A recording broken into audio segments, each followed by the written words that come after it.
জ্বালানি সংকটের মধ্যে সম্ভাবনার হাতছানি। গ্যাসের খোঁজে চলছে গভীর অনুসন্ধান কার্যক্রম, যেখানে খনন কাজ চলবে মাটি থেকে ৫,৬০০ মিটার গভীর পর্যন্ত। আর এই মহাযজ্ঞ তিতাস গ্যাস ক্ষেত্রের ৩১ নম্বর কূপে, যেখানে থাকতে পারে ২ ট্রিলিয়ন ঘনফুট গ্যাসের মজুদ।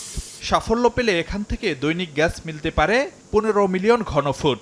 দেশে স্থলভাগে এই তিতাস গ্যাস ক্ষেত্রে চলছে সবচেয়ে গভীরতায় গিয়ে অনুসন্ধান কার্যক্রম, যা জ্বালানি খাতের জন্য নতুন সূচনা হিসেবে দেখা হচ্ছে।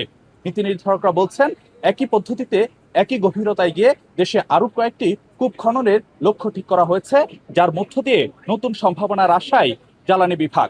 প্রকল্প সংশ্লিষ্টরা জানাচ্ছেন, তিতাস ৩১ কূপ খননের পর একই রিগ বা খনন যন্ত্র যাবে কুমিল্লার বাখরাবাদে।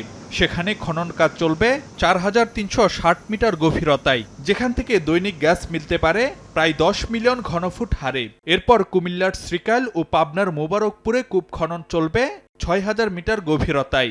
সব মিলিয়ে তিতাস সহ ৪টি গভীর অনুসন্ধান কূপে প্রায় ৪ ট্রিলিয়ন ঘনফুট গ্যাসের মজুদ থাকার সম্ভাবনা দেখছে জ্বালানি বিভাগ। জ্বালানি সিকিউরিটি এনশিওর করতে গেলে আপনাকে এই এক্সপ্লোরেশনে যেতেই হবে। পুরোপুরি আমদানি নির্ভর হয়ে থাকলে এরকম যুদ্ধ পরিস্থিতিতে কী হতে পারে, এটা আমরা এবার লক্ষ্য করেছি।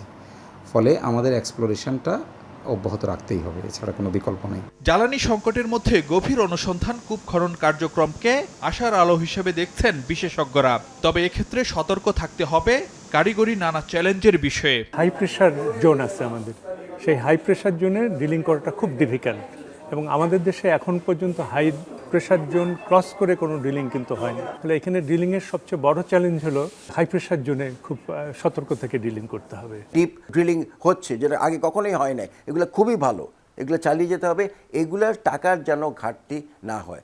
দেশে সাধারণত কূপ খনন হয়ে থাকে ২.৫ থেকে ৪,০০০ মিটার গভীর পর্যন্ত। কেবল ফেঞ্চুগঞ্জে খনন হয়েছে সর্বোচ্চ ৪,৯৭৭ মিটার গভীরতায়। ফারুক ভিয়া, রবিন, সময় সংবাদ, ঢাকা।